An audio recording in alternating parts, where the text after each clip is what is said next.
This is how I play the game!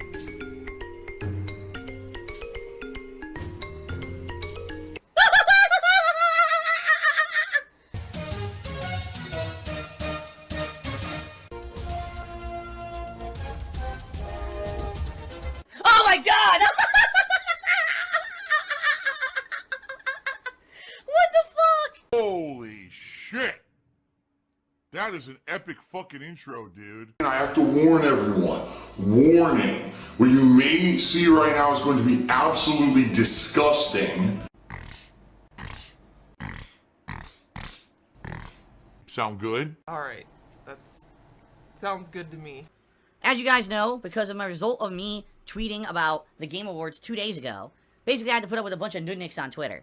And I don't really want to talk at length about it, but the only one thing that I really want to say is it's hilarious how everyone who uses Twitter somehow feels that they're, like, entitled to detailed, in-depth explanations of every statement made on Twitter, right? Like, just because I tweeted Jeff Keighley about his Game Awards, alright, doesn't mean that people now are deserving of me going into an insanely detailed, full-length explanation of everything that I talked about in my tweet to Jeff. I tweeted Jeff.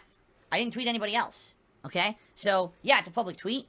At the same time, just because that's the case and it was public doesn't mean now Phil has to take hours out of his day to try to educate the masses who don't understand shit. I am the supreme being. I make the rules, and what I say goes. If you want to hear my opinions on my review of The Last of Us 2 that I did a full hour-long review right after I finished the game, go watch the video. If you want my opinion on why there shouldn't be advanced copies, go watch the million times I've talked about it on video. I'm not going to sit here on Twitter and write a million longer, paragraphs and shit to explain to people who are ignorant my opinions, So, it's that simple, and people get butthurt about it, because I don't want to waste time on them. Sorry that I have a life, I don't want to waste time on you. Just because you're on Twitter and you saw my tweet doesn't entitle you to some detailed hand-holding explanation of everything, It's not my job to educate the stupid.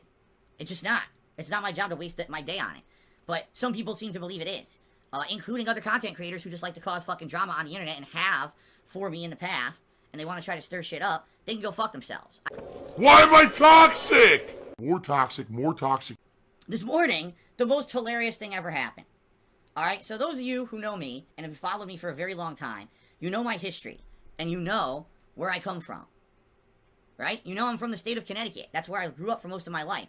And you know that I lived in a city called Bridgeport, Connecticut for most of my life. I've told you guys many stories of Bridgeport, Connecticut over the years.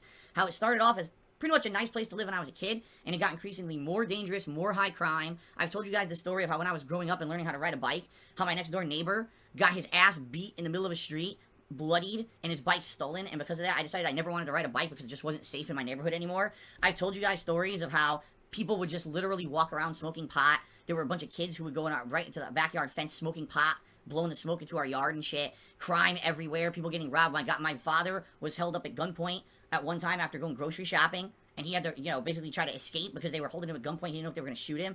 That's Bridgeport, Connecticut, okay? That's where I grew up. Oh my god. A lot of people are hilarious because they think that because Connecticut, in general, is a place that's known as an affluent place, that it's like, oh, wow, Connecticut is, like, such a nice place to be, and Phil grew up at this really, like, oh, white people, affluent place. It couldn't be further from the truth. I'm not saying that in Connecticut there aren't places like that. I'm saying that there's small, isolated places, like Greenwich, Connecticut. That's a place where a ridiculous amount of rich people live behind their mansion walls. That's not where I grew up. I grew up in a real fucking place where there was crime, there were gangs, there were drugs. It's a fucking terrible place to live. And I've told my parents a bajillion times to move, and they just don't listen to me. And every fucking day I get nervous that they're gonna get shot or something's gonna happen because they refuse to move.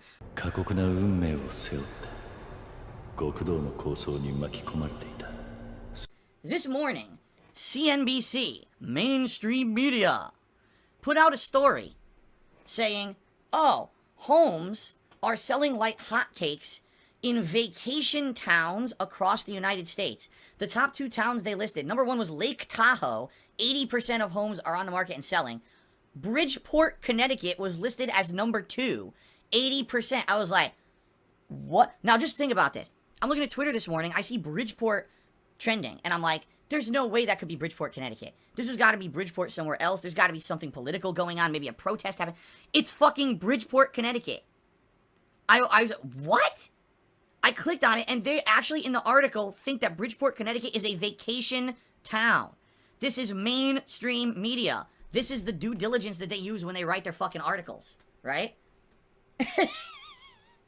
They are out of their minds. So I tweeted them. I said, hey, CNBC, I lived in Bridgeport for 27 plus years of my life. It's high crime. It's very dangerous. I moved out of there as soon as I could. And then I went back there to visit last year, and it hasn't gotten any better. Your article is incorrect. Delete the fucking thing. You don't know what you're talking about. What a bunch of idiots. This is mainstream media. Mainstream. Holy shit. Wow. What a bunch of fucking dunces. I'm shocked. People get paid for this shit. Cat, you need to get out now. That place is toxic. The older I get, what I realize is, and I know people are going to say, This is a boomer rant. This is Phil becoming an old man rant, and you're going to get more of these as I get older on my streams. You just are. So just prepare yourself for this stuff. The older I get, the more I realize something. Okay? Sadly, people out here are not responsible. It doesn't matter if you work for a company no one's ever heard of. It doesn't matter if you're independent. It doesn't matter if you work for a giant Fortune 500 company or if you work for what's supposed to be repudiated media and journalists. It doesn't matter.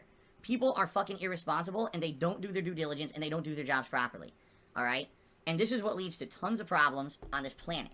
If people would just actually put in the fucking effort that's required to do a good job, life would be very different. But there are too many people on planet Earth who they just skirt by. They do the bare minimum. Okay? They do as little as they possibly can in order to put in a day's work, and then they punch their paycheck and they fucking storm out of there, right? That's like me, right? That's like me. Breathe! Minimum effort, minimum money and time involved, maximum profit. I love it. I love it. When an article like this exists, where there's not a single person who ever went to Bridgeport, Connecticut, nor did any research about it, right? There's just no way. They didn't talk to a single person who ever lived there. You know, you want to know why the homes are selling? Because no one wants to live there. Because it's a shithole. People want to get the fuck out. So the homes are up on the market for tiny prices because the market value has plummeted in the last 10, 15 years. I know. I owned a home that was right next door to it in Stratford, Connecticut, and the value is less than 50% of what I paid for it. So I'm not stupid. I know what I'm talking about because I've actually fucking lived there. But when you have a major news corporation who puts out an article like this, that just makes me lose faith in humanity, that no one's actually cares, and they just put out whatever for a day's work. And this affects every industry, and this affects everything on planet Earth. If everyone would just work hard and actually put in the diligence to do a good job, right, instead of just the bare minimum to skirt by, things would be a lot different for us, you know? Maybe if our government actually put in work instead of the bare minimum, our country wouldn't be ridden with COVID right now, you know? Maybe planes wouldn't be having giant malfunctions and be grounded for years because of, you know, horrible design flaws and things that were skimped and corners cut. I could sit here and talk about this all day long, about how people just don't do the bare minimum, and they don't fucking work hard, and because of that, you know, they just basically, that's why the world's fucked up, okay? Now, of course, you're going to have the idiots who are going to say, well, that's Phil, right? He's the same way. Except that Phil's here 6 days a week full-time, streaming way more than most people who do this for a living. And, you know, I have to put up with daily slander, I have to put up with daily shit that makes it that I'll never be as popular as I probably could have been. And, you know, I've kind of accepted that as my fate. It sucks, but, you know, I have put out more content in the last 12 years than anyone. People say I'm lazy. I'm like, how can you say I'm lazy? I'm here 6 days a week full time. I don't even have enough time to spend with my wife, but I'm lazy somehow. You know, it fucks with me. It fucks with my head, man. It makes me feel like shit. I challenge you to find another singular individual on planet Earth who put out as much on-demand video content and streaming content as I did in the last 12 years. If you find them, great, I'll shake their hand and acknowledge it. But I am one of the most prolific, hard-working content creators there are, and no one can dispute that fact. You can lie, and you can try to say, well, it's crap content. Fine, fair enough, you want to say that. But I put out more content than most people, all right? So... You tell me I'm not hardworking, you can go fuck yourself. You're a liar, all right? I work my ass off. And I've sacrificed a ton of shit in my life in the last 12 years to make that happen. And that's why when I see CNBC putting out an article about my original hometown in Connecticut, saying it's a vacation town, I want to vomit. Because I'm like, here's someone who they're getting paid top dollar to work there. You know, it's a major news corporation, zero actual fact checking, zero due diligence, bare minimum, put out a shit article, ha ha ha, day's done, stamp my check, I go home, and no one's the wiser, right? Fuck them. Fuck that shit. Sorry. I just don't, I can't put up with that kind of that kind of mentality of life, you know? They shouldn't be able to get away with it. The fucking article should be retracted, and they should be chastised for having an editorial department that doesn't fact check, and that some idiot actually wrote that fucking article, not knowing what the fuck they're talking about. Bunch of morons. A 100% negative and toxic person. It also hurts me when I see big content creators, way bigger than me, saying irresponsible shit about people, about things. They just don't care. Oh, I made a giant paycheck today because these people threw me money because they're dumb and ignorant. And, you know, I can just say whatever I want. I used to be like that. You know, 10 years ago when I was an idiot, and I didn't take responsibility for anything I said and did, I was like that. I would come on a video, and I would just spout complete nonsense. And now I look back at that, and I'm like, man, I feel so bad for the shit that I misrepresented. Because I have an audience who believes everything I say. Much like CNBC, I had an audience back then that believed every word that I used to say as truth. And I would say stupid shit that was misrepresentative of the truth because I didn't do due diligence. And, you know, I feel bad about that now, and I've tried to change for the better so that I don't talk out of my ass constantly anymore, because I realize that I have an audience that listens to me. CNBC should know better. They really should. CNBC should fucking know better. All right? And that's all I have to say about that stupid shit. It's WWE Champions time. I love it. I love it. Phil has indoctrinated children who send him money, blatantly milking for money. It's a money pit. It's gone. Just gone like that. In an instant. Fucking gone. I just care about money. I just can't help it. I eBay. Contributions are mandatory, but I need your help. I am appealing directly to you. No decency, no respect, no common sense, no fucking maturity. Is the guy who just doesn't get reality.